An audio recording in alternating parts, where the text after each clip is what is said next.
Hello everyone, welcome to होमियोस टू channel. आज मैं फिर से आप सभी के सामने एक नई ड्रग के साथ सियोनेथस अमेरिकनस के साथ प्रेजेंट हूँ, जो कि इसकी दुनिया में बहुत अच्छे से नहीं था, तो मैंने सोचा मैं आपको बोरिक मैथमेटिका से पढ़ाती हूँ। तो चलिए देखते हैं आगे। सबसे पहले इसका कॉमन नेम है न्यू जर्सी टी। इसकी फैमिली है कंपोजिटे। ठीक है, ये स्प्लीन स्पेशलिस्ट माना जाता है। स्प्लीन के केस में आप इसे दे सकते हो, स्प्लीन की कोई प्रॉब्लम है तो आप दे सकते हो। फिर की एक्शन और फोकस क्या है, मतलब मेनली ये किस पे काम करता है, तो स्पेसिफिक है स्प्लीन से रिलेटेड, जैसा मैं पहले बता चुकी हूँ। ये प्राइमरी ऑर्गन है जिस पे ये टारगेट करता है। दूसरा पॉइंट है एग्यू केक ऑफ मलेरिया, मतलब जब आपको इंटरमिटेंट फीवर होता है ना, रह रह के मलेरिया में जैसा, वैसा इसमें भी अगर है तो आप दे सकते हो। लेफ़्ट साइड की रेमेडी बेसिकली ये होती है। ठीक है, और अगर कोई अनीमिक पेशेंट है जहाँ पे लिवर और स्प्लीन फॉल्ट पे है तो भी आप दे सकते हो। ठीक है, क्रोनिक ब्रोंकाइटिस मतलब बहुत लंबे समय से ब्रोंकाइटिस है, मतलब ब्रोंकाई में इन्फ्लेमेशन है, उसमें प्रोफ्यूज सिक्रीशन, काफ़ी सारा सिक्रीशन आ रहा है तो भी दे सकते हैं। इसके पास बहुत अच्छी एबिलिटी है कि ये ब्लड प्रेशर को कम कर सकता है। एक्टिव हीमोस्टेटिक है, मतलब ब्लड के फ्लो को कम करता है और एक तरह से रिड्यूस करता है क्लॉटिंग टाइम जो ब्लड का है उसको कम करता है। ये था इंट्रो।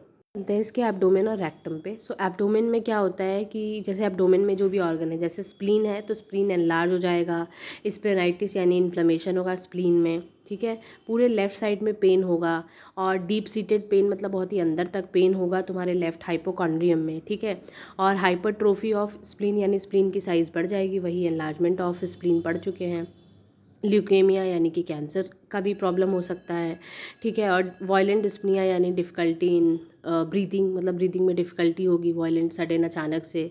ठीक है, अगर फीमेल है तो उनमें मेंसेस बहुत ज़्यादा अमाउंट में प्रोफ्यूज़ होगा, और येलो वीकनिंग लिकोरिया, मतलब वीक कर देने वाली अंदर तक लिकोरिया भी होगी। नेक्स्ट, ये पेशेंट जो है वो लेफ़्ट साइड में लाई नहीं कर पाएगा, अनेबल रहेगा। ठीक है, नेक्स्ट पेन इसके लिवर और बैक में होगा बहुत ज़्यादा। ठीक है, रेक्टम में क्या होगा, इसको डायरिया हो जाएगा। डायरिया के साथ साथ इसको कुछ bearing down in abdomen and rectum feel होगा, यानी कुछ खिंचा खिंचा नीचे के साइड में फील होगा एब्डोमेन और रेक्टम में। तो सबसे पहले देखते हैं यूरिन मोडालिटी एंड डोजेस। तो सबसे पहले हम यूरिन को डिस्कस करते हैं। यूरिन में क्या होता है, कॉन्स्टेंट बार बार अर्जिंग होती है यूरिनेट करने की।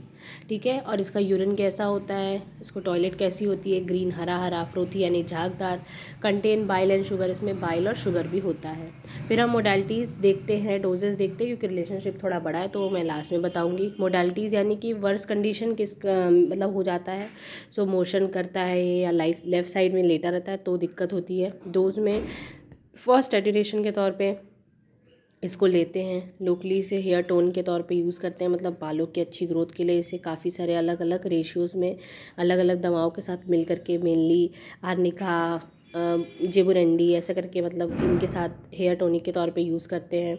ठीक है, फिर हम आते हैं रिलेशनशिप पे। रिलेशनशिप में अगर देखें तो इसे काफ़ी सारी दवाओं के साथ कंपेयर किया गया, जैसे टीनोस्पोरा कार्डिफोलिया जो है वो एक हिंदू मेडिसिन है जो ज़्यादातर क्रोनिक फीवर में हम देते हैं, मतलब ठीक है, बहुत टाइम तक चलने वाला अगर कोई फीवर है तो उसमें देते हैं, और स्प्लीन भी उसके साथ एनलार्ज है तो उसमें भी दे देते हैं। ठीक है, और बॉडी की इम्यूनिटी को ये स्ट्रांग बनाता है, लिवर स्प्लीन के फंक्शन को क्या करता है, बेटर करता है। फिर हम बात करते हैं पॉलिमनिया यूविडेलिया की, जिसे बेयर्स फूट भी कहते हैं। मेनली एक्यूट स्प्लेनाइटिस, मतलब जिसमें स्प्लीन जो है वो सूजन उसमें हो गई है, दर्द हो रहा है तो उसमें यूज़ करते हैं। ये उन केसेस में भी हेल्पफुल है जहाँ स्प्लीन जो है टेंडर हो जाता है और बॉडी में फ्लैबीनेस यानी ढीलापन आता है, वहाँ भी यूज़ करते हैं। ठीक है, ग्लैंड्स एनलार्ज हो गए, डकलेस ग्लैंड जैसे स्प्लीन, थायराइड, इन सब में भी काफ़ी ज़्यादा इफेक्ट करता है। फिर हम बात करते हैं सियोनेथस थ्राइसी फ्लोरस, जिसे कैलिफोर्निया लिलियाक भी कहते हैं। तो इसमें थ्रोट इन्फेक्शन हो गया, जैसे कि फेरेंजाइटिस, टॉन्सिलाइटिस और डिप्थीरिया, इसमें भी ये काम करता है। ठीक है, इसका टिंचर जो है वो अंदर की लाइन के साथ साथ गार्गल के लिए भी हम यूज़ कर सकते हैं। इन मेडिसिन के साथ साथ बाकी और भी मेडिसिन जैसे बर्बेरिस, मायरिका, सिड्रोन अगैरिकस, ये सब भी स्प्लीन से रिलेटेड दिक्कत है तो उसमें आप दे सकते हो। ठीक है, तो बेसिकली यही था। I hope you like my video. अगर आपको मेरी ये वीडियो पसंद आई है सो प्लीज़ बहुत सारा प्यार इसे देना। Do like share subscribe my होमियोस टू चैनल, और ऐसे ही मेरे चैनल पे बने रहें और मेरी सारी वीडियोस को देखते रहें। ठीक है, तब तक के लिए बाय, मिलते हैं नेक्स्ट वीडियो में।